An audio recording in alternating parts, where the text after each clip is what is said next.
This is Steve Rowe from Rowe Productions, Mortification and One Rowe Vision, and I'm answering the question of the week. It is the 16th of September 2011, and this week's question comes from John W. Hall, just drinking coffee.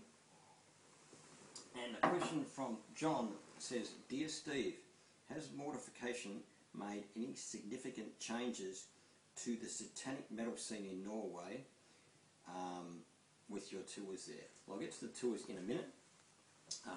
First thing I want to say, in 1994, the whole scene changed across the world, which started in Norway. Most of the death metal bands became black metal bands after the starting of bands like Darkthrone, Burzum, and the continuation of Mayhem and these type of bands. And the black metal mafia was started. My name was #1 on their list of death. Now, I never had any direct threats from people over there. I was sent stuff through the mail. This was before the internet, of course, so I always sent death threats through the mail, like black pieces of paper with upside down crosses and pentagrams and how they were going to kill me and everything like that.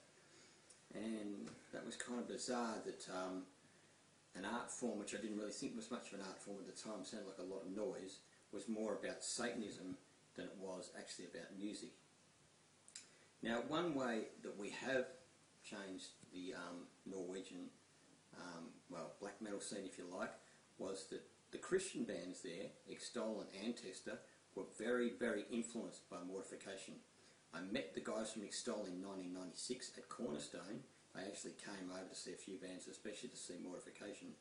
And in 1996, I was, after I'd done a compilation in 1995 called Northern Lights, which had Extol and Ancestor on there, I was hoping to offer both bands a record contract. Imagine how Rowe Productions would have gone if I'd have had Extol and Ancestor between 1996 and 2006. People often ask me why Mortification changed stylistically. I guess that started with Post-Momentary Affliction, but that was for different reasons.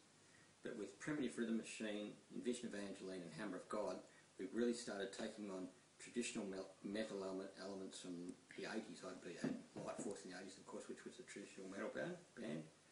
And the reason being was we were kicked out of the extreme music scene here in 1994. We played a show here, and a bunch of black metal guys who used to be death metal guys and started a black metal band turned up with a bunch of Nazi skinheads. Of course, they make a mess of people if they want to. Seen that happen before, and they said, get out of our scene, we don't want you in our scene. So Mortification started playing in the Melbourne traditional heavy metal scene with bands like Pegasus, Medusa and Hyperion. And of course, in playing in that scene, we became more influenced.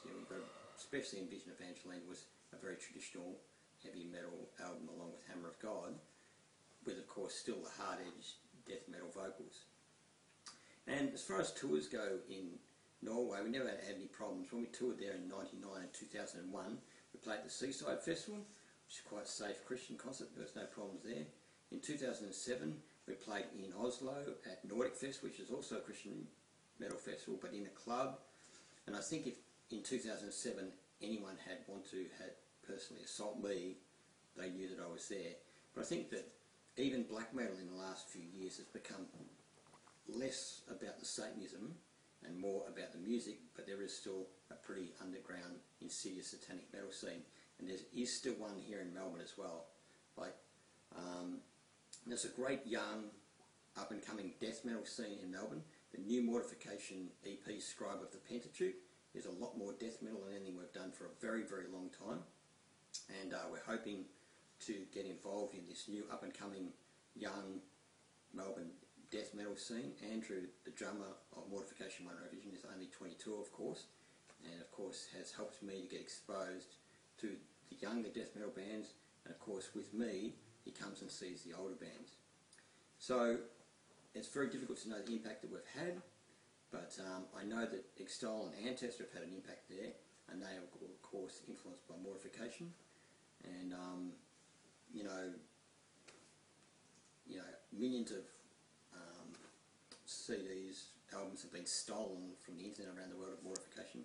So sometimes I don't know exactly how and where the effect has been. I just know that the word of God has got out there.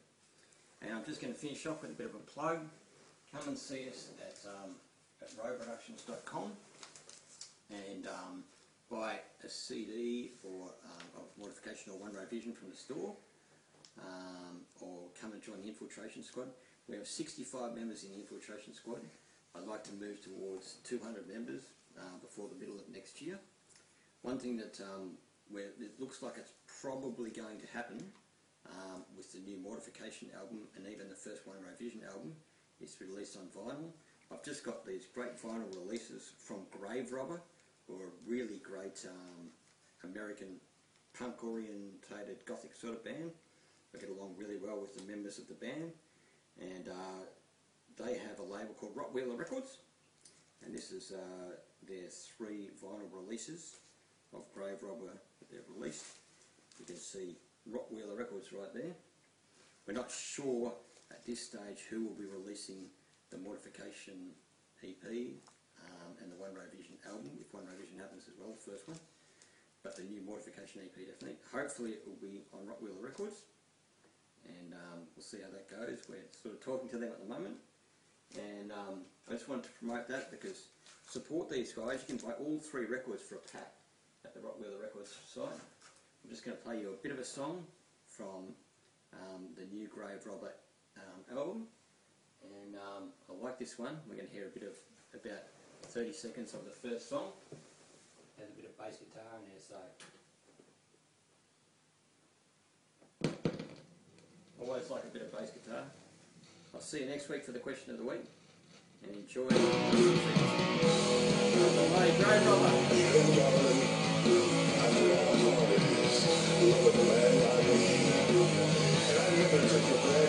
Bass guitar incoming.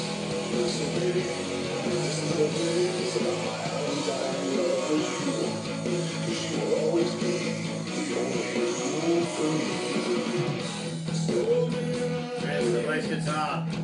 Thank you very much. See you all next week. Thank you.